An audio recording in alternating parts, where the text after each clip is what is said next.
Got vision and destiny. Add elemental, that's chemistry. All those heroes, that's infinity. It's endgame. That's Yugi peoples, welcome to the commentary.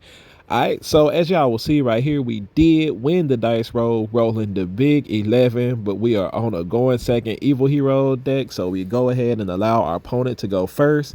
He is on Punk Gold Pride. He starts off with the Foxy Tune, and whenever I see them not start off with Emergency Teleport or, one of the little guys, I just go ahead and ash that because it makes me feel like his hand is really weak. And yeah, we ashed that and we were able to end his turn. We also had the imperm for whatever else he would have been able to do, but no, we Rhoda into Vion. He tries to imperm it. We're going to chain the mass change to bring out Darklaw. We're going to go ahead and drop Shadow Mist there, use Shadow Mist effect to go ahead and grab our Ferris. That will allow us to be able to get Vion back out onto the board. We go ahead and discard Malicious Fiend. Unfortunately, we drew it. I wish it would have been the Sinister Necrom and we, would be in a little bit better position there. But we go ahead and bring out the increase and trying to see what all we have inside of our graveyard or whatnot. We go ahead and increase effect, tribute nod off our Ferris to go ahead and special summon out our Vion, and we get nibbed. Yeah, that kind of sucks. So we end up getting nibbed, and hey, it's just is what it is sometimes with heroes, man. You get nibbed and there's not much you can do about it. And all we're gonna do is pretty much set our imperm and pass our turn from there, getting the stats for the nib token there, and we just live up to true hero stuff. He goes ahead and rams the nib into the defense position nib token because he needs to take damage. A lot of their cards only work or do certain things if their life points are lower than yours. So he tributes that one off. It allows him to special summon this other gold pride one from hand, I believe, if he controls one of the other ones, and he's just trying to figure out what's best to go into here. And like I said, I do have the imperm, so I'm just kind of waiting to see what he's going to go into here. He goes ahead and links them off into IP, but the other one, it comes back. And then he has another gold pride. I do believe that is Leon. Allows him to special summon it. So yeah, it's like this time he's like really getting to go off and do some stuff here. And yeah, I just needed to see what the summoning condition and stuff was for it.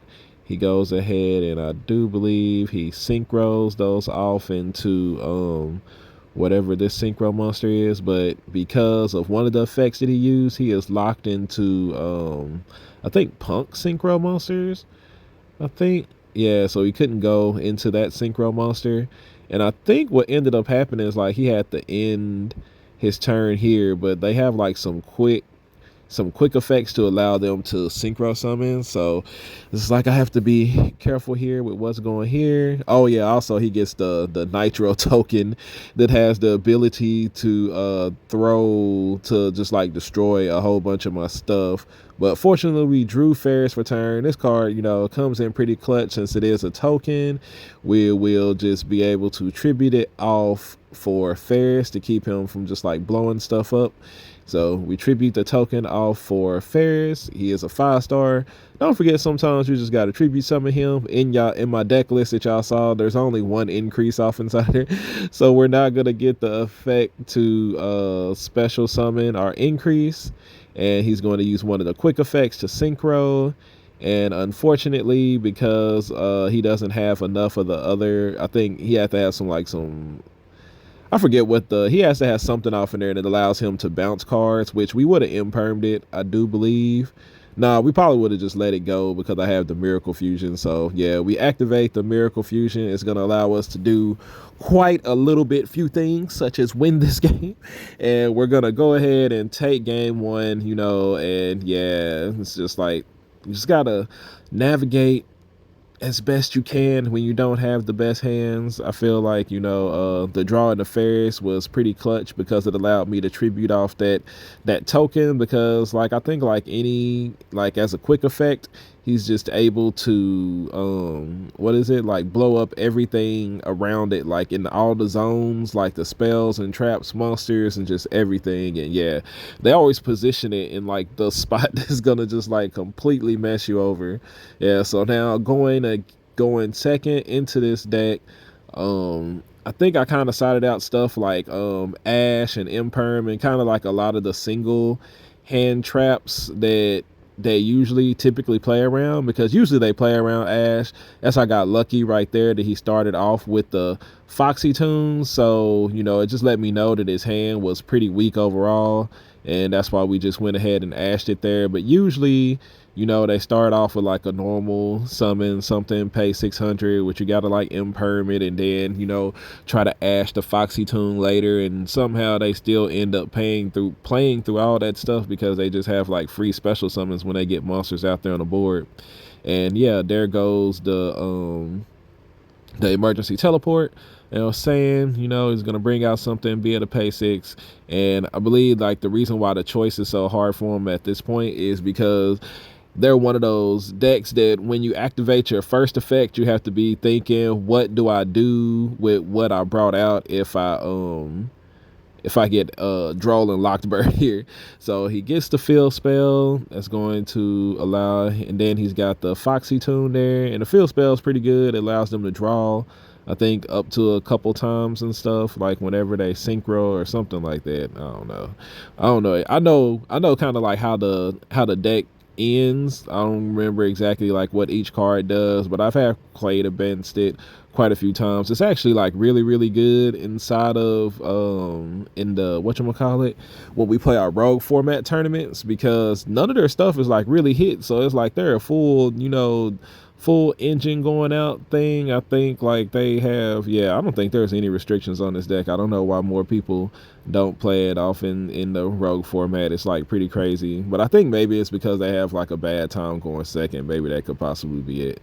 So yeah, as you can see, he is doing punk stuff, psychic wheeler special to bring out one of the gold pride. I believe that's chariot to add. That's the one where they like pay a certain amount of life points to add one, or whatever they add, they pay the life points in order to add it or something like that. Not quite a hero lives, but they have to pay a whole lot less than what we end up having to pay for it. And then for them, it's fine because they want their life points to be lowered. You know, it allows them to do bigger things. Oh yeah, and the one I was talking about, the rogue tournament, the card that they don't have is Psychic and Punisher. Like, I don't know like how much of a deal that is for them, but yeah, they don't need it. Like, I played against the deck, and yeah, it's crazy, especially if you don't have any interruptions and they just start doing all this stuff. He's got the quick effect, the trap card that allows him to synchro summon. He's got a couple synchro summons out on the board. I think the trap card allows him to pop something and then synchro summon. Then he's getting extra draws off of cards and stuff. And yeah, I do believe he has I think they're just like quick effect synchro summons. Then the trap card destroys one and special summons two, which is like another special summon for him. So yeah, but we actually drew like pretty really good. We got the Dark Calling, we drew Nib a little bit too late, but we got Rhoda, a hero lives. Like, we got a pretty good hand here, so I do feel like we'll be able to do something. We'll start off with a hero lives, pay half our life points. I wish it could just be like 1800, like how he just paid for his spell card to, you know, do stuff. But, you know, we're just trying to figure out what all he has out there on the board. I go ahead and special summon Shadow Mist, because I want to get a mass change into my hand, and I want to be able to dodge that trap card that he has down there, because I figure he probably wouldn't do it this too early. So we go ahead and add mass change so that we can dodge stuff later on. We're going to go ahead and Rhoda into Vion, special summon out our normal summon out the Vion, uses effect to send a hero from deck to hand. We are going to send our Sinister Necrom. This will allow us to be able to get out what's his name later on, to bring out our Malicious Edge if we need to. Then we're going to go ahead and activate the Fusion Destiny, because I don't want my I don't want to banish my Sinister Necron with Vion's effect. So we're gonna save and wait to be able to use Vion's effect. We're gonna go ahead and activate Fusion Destiny when he tries to chain the Synchro monster. We are going to chain the Forbidden Drip, hit him with the Driplet to negate that monster's effect so that he cannot perform the synchro summon. And yeah, now we're like really set up pretty good. He tries to activate the Gold Pride trap card, and I believe he has to destroy the monster in order to special summon the 2. So I do believe we just go ahead and decide to, I think I'm gonna go ahead and chain the mass change, because I'm gonna get the DPE off the board, but I also want to Dark Law him, and we're gonna chain DPE effect. And yeah, because the trap cards needs to be able to destroy him, but I also want to get stuff off the board. We're gonna use DPE's effect, hit the chained mass change and the synchro monster that he had on the board. We're gonna bring out Dark Law, and I guess he does still get the special summon the guy. I thought it had well, I guess it was going to pop him. So, but yeah, we got the Dark Law out there so that this stuff is not in the graveyard doing things, because I know like they need to be in the graveyard in order to do stuff. But yeah, he goes ahead and special summons out the Roller Brawler. It's going to allow him to synchro summon, and he can use cards from hand. He goes ahead and brings out this guy. This guy allows him to equip 2 of my monsters to him. I think it's like based on a number of monsters he used to synchro summon it or something like that. So he equips my Dark Law. He goes ahead, and I do believe he's going to equip my Vion here. That's going to keep me from being able to get my my polymerization from my deck to my hand. But I do believe we are still pretty good here. We're going to get saved by the Sinister Necrobe also, though. But we go ahead and bring out the Mally. He's going to synchro summon again. This brings out this guy that's going to allow him to bounce cards, and I do believe it's like equal to a certain number of something. But yeah, he's going to go ahead and bounce those 2 guys back. So now I got Mally in my hand, got my Shadow Mist in my hand, you know, but we're still going to try to keep going here. We have a little bit of play options and things and left stuff that we can do. So I do believe we go ahead and just trying to think about what else we can do. He doesn't have any more interruptions on the board. We go ahead and activate the Dark Calling, banishing the Sinister Necrom and our Malicious to go ahead and bring out Malicious Bane. And yeah, since they all have life points less than what he has here, we're going to, I mean, not life points, like, yeah, they all have attack less than Malicious Bane. Will be able to blow up his entire board, killing everything. And I do believe being able to special summon our Denier is going to allow us to do enough damage to be able to finish him off, because of all the life points that they have to pay in order to do things. But yeah, so we are able to take that game 2 there, playing through multiple synchro summons and interruptions and bounces. And yeah, you know, that's just what heroes do when you actually draw like different cards that you can activate during your turn. Like our hand was really good, even though we only had the 1 drip. Then we drew the nib a little bit too late. But yeah, it's all good. We were able to play through his board and win the game. And that'll be I believe this was my round 2 matchup. And I think like I'm going to upload my top 4 matchup and do a discussion video, you know, for the rest of this week. But yeah, appreciate everybody for staying a while to listen.